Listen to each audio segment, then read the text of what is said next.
What's going on, everybody? Hail to the King. 70 years of Godzilla. A retrospective, if you will. We've been watching a lot of it, all of it, really. And we are having so much fun along the way. And this is only 2 more episodes left after this. This is craziness. That's a lot of Godzilla. I don't know if I can ever do without Godzilla, so please continue. Toho, give us more. Legendary, give us more. And we'll get into that tonight, because tonight we are talking about Godzilla, King of the Monsters from 2019, and Godzilla versus Kong from 2021. Yep. This guy versus this guy. That's right, this guy. Let's get into it. Joined tonight by Trevor Stottlemyer from Ambassador Radio and Media, and of course, Sir Sturdy himself from the Horror Sir Sturdy podcast and Popcorn and Pints. Let's bring him on and get talking about Godzilla. So, gentlemen, welcome. We're back. We're almost at the end. How does everybody feel right now with everything? Like, that's a lot of Godzilla. Yeah, I'm feeling good though, and like it'll be. I mean this with love. It'll be great to have it done. We over on Popcorn and Pints, we just finished Star Wars and Star Trek. Besides the surprise thing we got for you, but you'll see. It just felt good just to be away from those.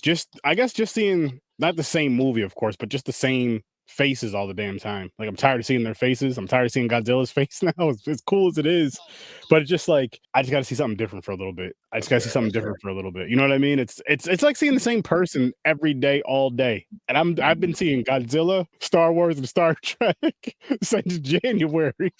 That's a lot. That's a lot. And you know what? I think it proves that, like, that question when everybody's like, if you could have one franchise to take with you to watch on the desert island, I don't think that's an answerable question. I'm going to tell people this. Maybe Godzilla. I'm going to tell people this. If you're going to do a franchise that has a lot of fucking movies. Like Godzilla has 40. Yeah. You're good for at least a month. You're good for at least a month in 10 days. You watch one a day, you'll be all right. Yeah. Well, we're doing well. So, Trevor, how are you feeling about all this, man? This whole kind of a re-journey for you through. Well, and I guess it will reflect in how I talk about the offerings today, which they are both very, very good. Let me put that out there. But so I was kind of hitting Godzilla burnout there a few episodes ago, and having trouble getting myself to actually view what we're talking about in today's show actually led me down a rabbit hole of really bizarre and also other media of Godzilla that's licensed by Toho. So that's that, but also I'm really, really excited about talking about Shin and -1. So, because they're both, they're biggies for me. So yeah, -1 I'm gonna have a really good time with, but these two. So we have Godzilla King of the Monsters tonight. We're gonna start there from 2019. This is the follow-up to Kong Skull Island and Godzilla from 2014. And as you guys know, Godzilla versus Kong and the New Empire, which is out now. Go see it. Support our lizard brethren, who protects us from all. But Godzilla King of the Monsters, I'm going to make a bold statement here, and I might piss off Trevor, and I've never seen Trevor pissed, so I don't know. This might be my 3rd favorite in the entire franchise. Ooh. I love this movie. I think it's everything I like. When I say I love Final Wars, because he kind of goes on his whole, tear to take everybody out. This is the one. This is what I like. This is the good story that goes with it. And I don't mind the people in this, Serizawa and his sacrifice, which is, it's so parallel to the original Serizawa and his sacrifice and why, and what Godzilla represented, but I didn't mind it. I really like the direction of everything that they're building here. And I think this one really hit the stride, did it well comparatively. And, I loved everything about it. I just had a really good time with it. This is a really good movie for me. I don't know if Trevor's mad or not. Like I said, I've never seen. Why would I be mad? I can wait for you to be like all kind of wonderful things about this film. There are just certain things I don't care for about That's it. very fair. That's every film. I love it. So I would love to hear what you think, Trevor. Let's go with you first. Okay, well, I agree with without touching upon the latest Legendary. I think it is the best of the Legendary movies because it did answer one continual complaint from the first Godzilla film. It's too much boring characters who are actually boring, and not enough Godzilla. And when we have Godzilla, we can't see him. So let's follow it up with a visual spectacle, that also has just enough plot to get you to kind of care about the characters, but that does take a back seat to these beautiful visual effects. I mean, I will bitch to the end of time about the design of Moth, but they fixed it. But Ghidorah, I mean, when you first, I saw this in a theater also, when you see Ghidorah come out of that ice and everything, it is just, they fixed it. It was everything the first Godzilla wasn't, and the fans were pissed about. So you had the multiple monsters, you had much more monster time on the screen.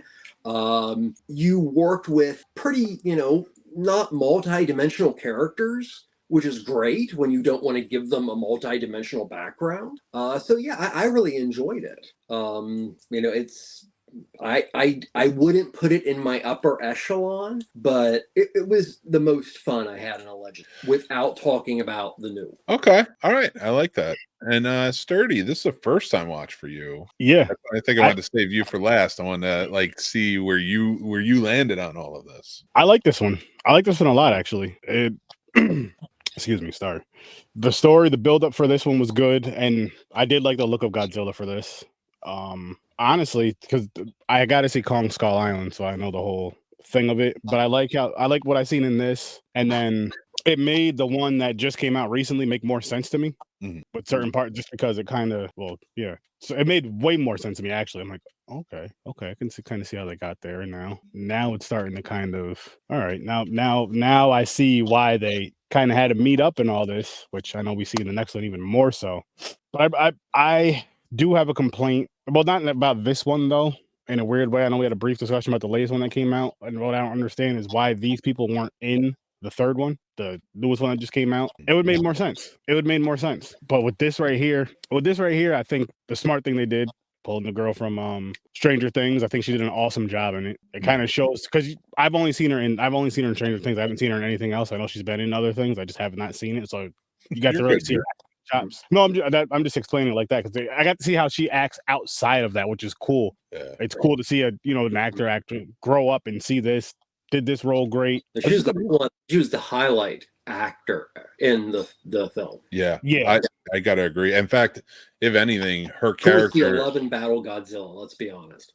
So I thought the whole dynamic with the mother and the father versus the father, and this whole eco-terrorism thing and the plot of chasing really gave a great element to the humans. It's not a badly written script. There are scripts like ones in which you want large monsters to be the main focus, that you don't have the characters don't have a lot of depth, but they can have just enough that you can care about them, and they did this very well. In Godzilla King of the Monsters. Now, I don't know if I'm a little early on this, but Sturdy, I want to you mentioned something, and I have a theory. And that is, so I was watching the Monarch Legacy of Monsters, and I just started thinking about, what about the movies do I not really care about? And I'm always following new people. And after watching the show, I'll tell you my complaint later, is I feel they're going to try to pack more story into the small screen, so the films are about the monsters. And as we saw even more personification of the monsters in this last film, it'll somehow all mix together. But I don't know if that's somewhere in the Legendary's recipe, because otherwise maybe it's a Showa era tribute of everybody's different, every Godzilla movie, and the same actors will play different people. So I don't know. I would look at it as different parts of Monarch dealing with the situation. I will say, in my opinion, the Monarch television show, which we're going to cover, guys, if you want to watch along in a couple of weeks. It's 10 episodes on Apple TV Plus right now. That's the best in character, and you get your monsters. Trust me, like you will, and you're going to see Godzilla in action. You're going to see some others, and I'm just going to shut up there for anybody who's it does take place in the past a bit, but you're going to see others. Now, yeah, it is more glimpses. It is more on the human side, but it's almost fascinating because you're getting Hollow Earth explanations. You're getting Monarch explanations. It's more of a deep dive. One of the main characters in it is one of I can't remember his name. Is the tall one in Workaholics, but he plays a young Bill Randa, just starting Monarch, who was played by John Goodman in on Skull Island. So that really that correlates a lot with like how this all plays out. Kurt Russell plays a great character. So I do I'm big. I say if you're really enjoying this Legendary series, and I am, definitely watch that show. And it seems to me watching it and seeing sort of where they went and knowing they're probably we might get more, most likely. They have a plan. And it's going to somehow intersect, but right now it's just telling things from the past, which I think works too, because a lot of these people may not be around for the movies that we're in now, so I don't mind it as much. But I can't wait to hear what you think once you get there through the whole thing, both of you. I think it'll be really fun. But this movie takes place after, and I know that because the end of this series picks up like with the shit going awry. 2015 it picks up, and that's one of the things. I mean, there are many things I loved about the series, but as far as the characterization, I prefer the older or the younger Shaw and how that whole thing works versus the new. But in the new, one of the things that's really fascinating is how is Godzilla and the rise of the Titan changed how we live. And you see it through street signs and alerts on phones. I liked that little nuance that was like, this was a big enough thing that it has now changed how people live. It's hit their technology. It's hit our street signs. I really like that. Yeah, and it also well. I want to save the Monarch talk for the episode because we can get really in depth with it on that one. But I do like what we've had, and I do think everybody should check it out. And watch our review on it because it's gonna be fun. But with King of the Monsters, for me, battles were all good in my opinion. You even got Rodan and Mothra going at it. So there are a lot of really cool stuff we got here. I like the eco-terrorism plot. Did you guys watch the stinger at the end? Where they got one of the Ghidorah heads. Yeah, so the eco-terrorists get one of the Ghidorah heads at the end. There's speculation right now because a lot of people are like, well, that's the one that Apex had for our next movie, which is Godzilla. But other people are speculating that was a separate head, and that may be used to power another possible creation. I'm hoping Gigon. That'd be cool. Something different. And then like Kong's got to come help him with Gigon and make him Megalon up or something. But that's my son's hope. Gigan is my son's favorite right now. So yeah, he's we were talking about that actually today, and he's hoping that Gigan is in the next movie. And which version is his favorite? The original or the one that came back in Final Wars? He tends to go more toward the Hensai. Oh wow, okay. Yeah. All right. And here's the thing, I guess it's a big enough thing from what I was looking to, we can actually say it. We are now in the Reiwa period. That has been given to, I think it was Godzilla the Legendary. Oh, they're calling that. They're counting that. I think they're counting. From what I understood, they call that the MonsterVerse. Like it's like an offshoot. So I guess everything that's come out since. Now they might. I hear it referred to all as Reiwa. Okay, good. All right, I like that then. I'm glad that they're adopting it because I think they are good movies to 1998, notwithstanding. These movies, I think, are all right. Let's say it. And then we're gonna have to go to Godzilla versus Kong because I know you guys are gonna get mad at me. What's he gonna say? I think the legendary MonsterVerse that they are building is improving upon the lore of Godzilla. Discount the first one and -1. But like when they tried to build those story through lines, you know, or like connect movies and stuff, or turn Godzilla into a baby face versus a heel and all this different stuff. I think we are finally getting a good like flow of Godzilla. Okay, there's a good backstory to it. There's a good like, okay, he's the hero. He wants to protect Earth. Fine, we get it. He's the king of, you know. So like, I like that. I like that. I think this is the better written of the story, through line stories of Godzilla, in my opinion. But don't throw too much stuff at me when you see me, for saying that. I'll try to. Listen, I love Toho, and listen, if Godzilla -1 becomes a franchise and they roll on with it, I'm all in.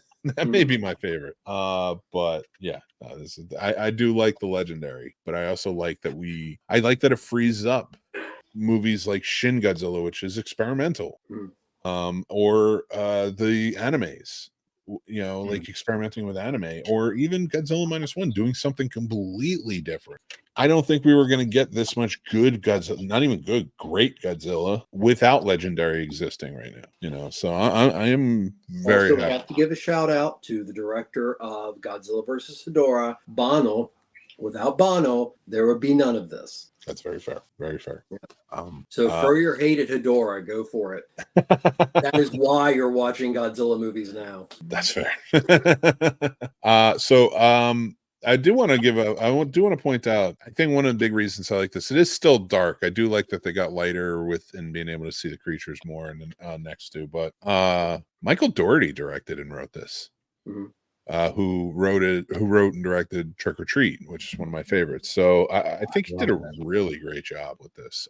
And to see how it sort of changed, because it went from Gareth Edwards, and then Michael Dougherty's such a different style, and then to jump into Adam Wingard, who's an even more like open style. I really like how it's playing out, but it does seem like now it's kind of going more like, I like Adam Wingard a lot, and I think he did a great job with these two movies. But I do not put him on the same caliber as like a Michael Dougherty, if that makes sense. So it is sort of devolving more into fun directors than like niche directors, which I kind of dig. I'm down with that, and I think I think that's what these need. But Godzilla versus Kong.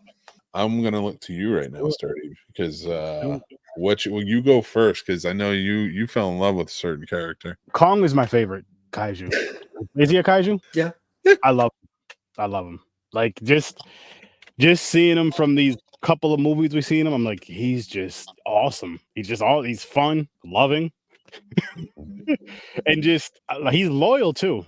He's very loyal, which I picked up on from the latest movie, and then from this right here, Kong vs. Godzilla, just with certain things, to where the end battle, where they both help each other out, or more Godzilla shoots his beam, hits Kong's weapon, and then I remember at the end, that same thing, where Kong, he does something with that weapon. I forgot what he does verbatim, but they don't fight each other. They just both yell or roar, whatever the hell they do at the end of the movie, like, yo, thanks for having my back. And then they just go there. And I just liked every bit of it. I really did. Because I like how, at first they're fighting each other. I had a good time with this movie. I really, really like this freaking movie. And I don't know if it's Kong coming in that's just like stepping it up for me, or what it is. Side characters they were okay, I guess. But again, I wish, just going back from the one we were just talking about, they should have been in the last movie. They should have all been in the third one. But no, this one, you know what confused me about this though, was the when they bring Kong to the, what do they call the Earth? Hollow Earth, and then they leave him there. I was confused with Kong, the X one, because I'm like, wait a minute, I thought they just brought him there with this one. And I thought that was the first time bringing him there, so that threw me off a little bit. I'm just like, what's going on? Why is he back now? But other than that, I liked that idea of like giving him that freedom, and like he found Hollow Earth, and there was like that straight up connection with it right off the bat. I like that, but I think what confused me is how they wanted to bring him back to Hollow Earth or whatever from the newer one. So I didn't know that, and that's what I'm getting. I didn't know that he was there, and then whatever happened, and they brought him there again, or maybe they brought him to a different part, because then he gets to see all of his, Well, they did, Hollow Earth, and they didn't think there were any left. And at that point, Right. We didn't think there were either. Yeah. The one thing I can say about what you're saying, Sturdy, is so Kong is a monster that cannot exist successfully without an element of romanticism and at least this. he has more of a connection with humans, which I think it has multiple reasons, plot wise, but also I think it is that, and it goes back to the original King Kong, the idea of a sapien who is an alpha sapien, who is also potentially part of our evolution. You're supposed to care about Kong, and they've done a very good job with the legendaries. Yeah, absolutely. And this movie, especially Godzilla versus Kong, it's everything in Batman v Superman wasn't. No. And no Martha, so it was great. It would have been funny if they named one of those people Martha. I'm just saying, like Kong's handler or something, but that's just no, I really did. I really enjoyed this movie. It's a lot of fun. There's a lot of, comparatively to the one before, there's a lot of things that I'm kind of like, all right, not that I have problems with, but he like basically, doesn't Godzilla at one point burn a hole into the earth down to Godzilla? If I remember correctly. Yeah, he does something like that. He like gets the axe and he's in that throne room setting, and then all of a sudden the thing comes down and it's Godzilla standing there looking at him, and they're like screaming at each other. And I'm like, wait, why do we have to go through portals if Godzilla can just straight up burn down the like, what's with the portals? Like, can't we just jump down this hole? Like, Kong came right up it and fought, I maybe that was the penthouse suite of Hollow Earth or something, but it was like one of those things where it's like, come on, man. Like, I mean, if not for nothing, Godzilla, Kong Skull Island, and Godzilla King of the Monsters did a really good job tying up plot holes and building story. I'm not saying that there were none. I'm not saying none existed, but they were trying to really like build off of what they had going, an idea. Then this one was just kind of like, we're gonna have fun with this, and I'm fine with that. I'm fine with the monkey or ape rather jumping from boat to boat to boat to fight on the aircraft carrier. I'm fine with all the crazy, but you're not gonna make me jump through portals and see all your sweet visionaries just so I could see Godzilla has the power to burn a hole to the place. That bothers me. It's possible. All the other great things Godzilla can do. Godzilla, no matter if there's so much respect for science, there is just massive amounts of pseudoscience you just have to accept. I'll never accept that they don't call them kaiju either. That bugs me. I will never accept that they don't call them kaiju. They call them titans. Yeah, that bugs me. I was like, come on, you could have called them kaiju. Sorry, I didn't mean to cut you off, Sturdy. That one I just want to make sure I pointed out. I just didn't like that they were. Oh no, you're good. You're good. No, I was gonna say I think what I'm realizing with these is the more they're getting fun, but it's not like that silly kiddie fun like some of the other ones were, the older ones. It's still fun, and that's what I'm realizing that I'm really enjoying those more. Besides -1, because that was just an amazing film, but. With these, they're becoming more fun and more entertaining for me. So I'm like really, really enjoying the ride, especially with these two right here. For me, with this movie and then the last movie, I was kind of annoyed with the kaiju thing where it was like, you're not really incorporating Japan at all. Like even mentioning, like other than Serizawa, of course, and he had carried over through the movies and he had such a deep connection, but like none of the monsters came from Japan, or like Rodan. I did like that they at least had Rodan like go back and nest in Mount Fuji, but he started in Mexico. I'm like, what is this? I don't know, that the little stuff like that. It was just kind of like, and honestly, I think it's because I've watched so much Godzilla in such a short period of time. I'm so like protective of the Japanese culture right now. I think they started calling them Titans for two reasons. Number one, Guillermo del Toro's Pacific Rim films introduced the term to a larger group of people. The term has been around for a very, very long time referring to these films. So they didn't want there to be any confusion because, people don't watch things really deep sometimes. And, that there was no connection to Pacific Rim. I think they also named them Titans because they needed to just hammer home. These are basically like gods. And to call them kaiju versus Titans, I think, Titans sounds more lofty.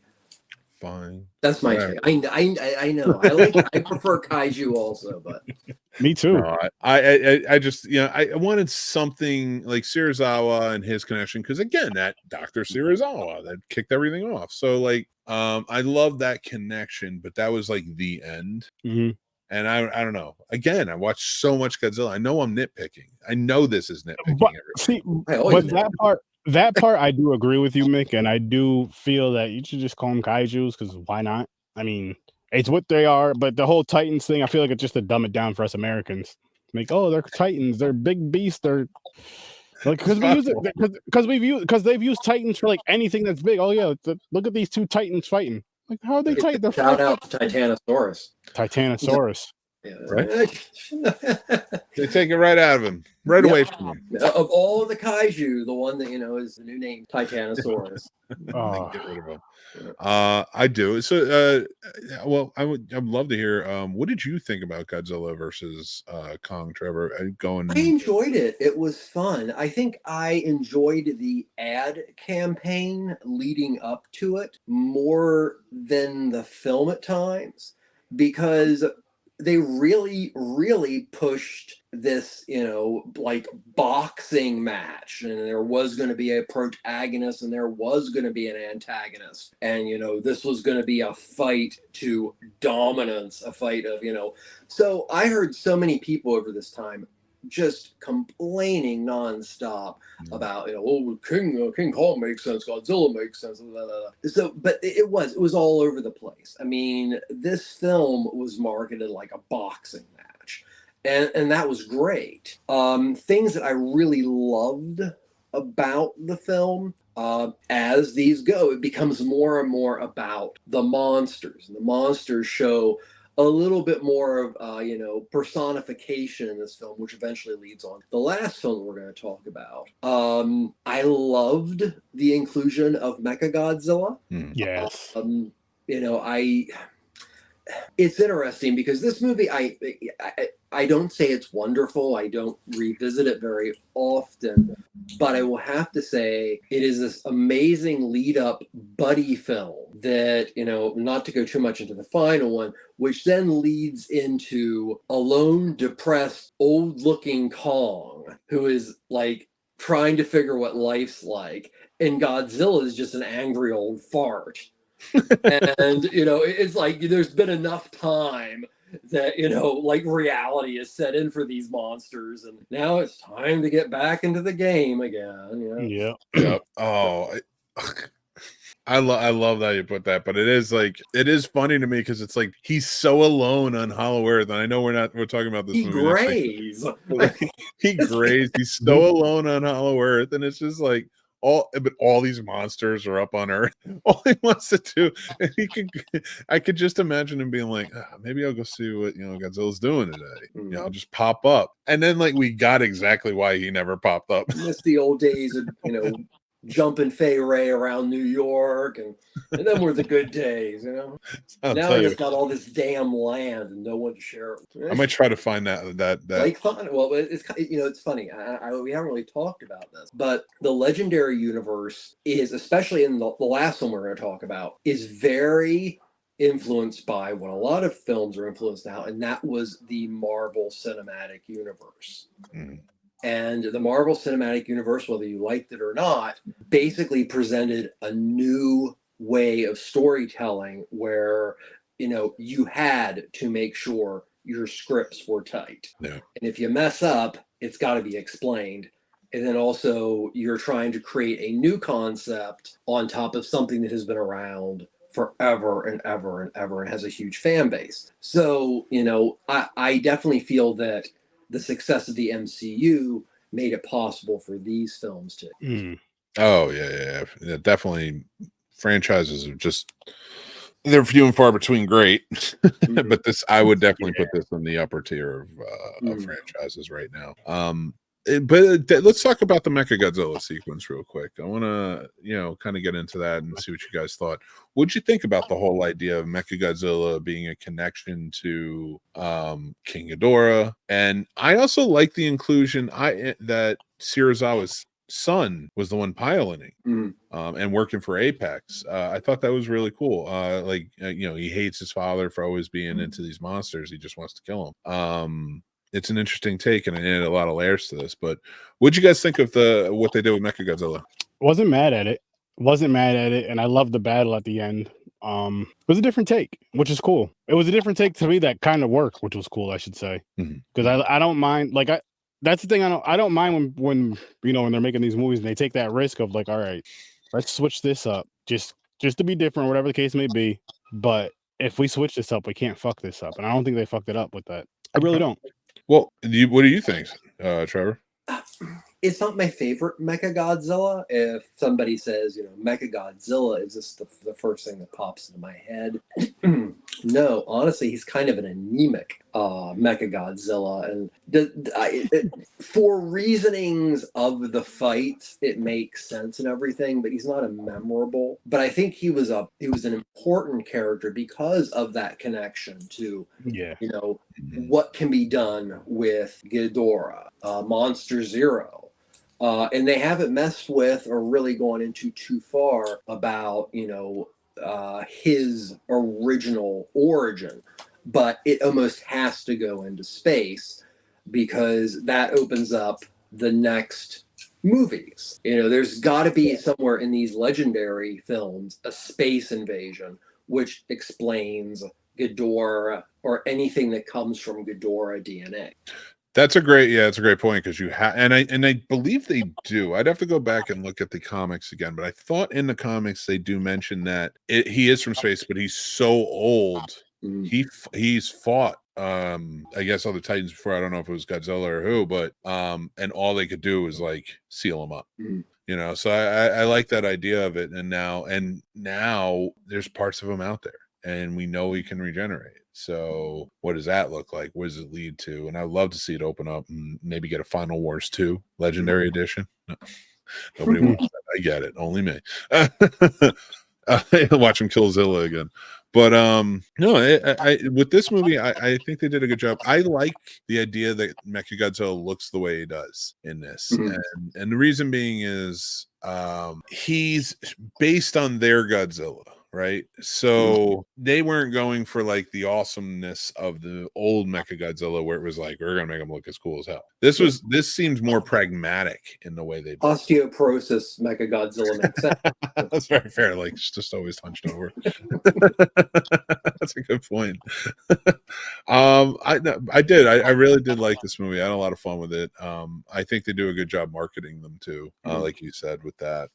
But yeah, and Mechagodzilla wasn't great, but I think that was a good one for King Kong, to bring King Kong and Godzilla together on common ground. Also, the first time that they play with Ghidorah DNA, it's not going to be perfect, but it's always going to get better. So, I don't know if that's reading too much into it, but I think that makes sense too. I think there's one rule that we can officially say when it comes to the Godzilla franchise universe, however you want to put it, that is Mechagodzilla and King Ghidorah always come back. Yep. Always. They always will. Yeah. But I do want to ask one question before we move on and start wrapping things up. And do you think Apex was wrong?